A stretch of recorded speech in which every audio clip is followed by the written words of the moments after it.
Hello guys, welcome to Proggy. You might have seen a problem where whenever you open Chrome, the browser always opens on a default profile. For this case, this is the profile which gets opened always.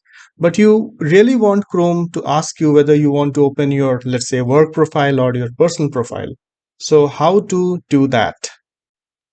So the easy thing is that you go to the profile switcher here and you just click on the other profile so that gets opened up. But this is not we want, right?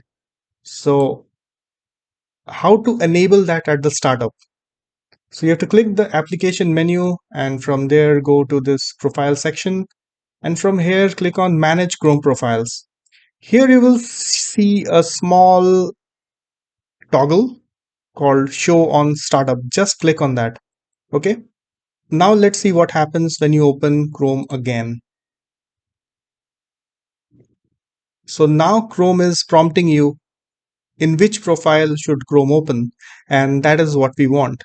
Whether you have your work, entertainment, or personal profile, you can have it all up here and then you can go to any lane you want.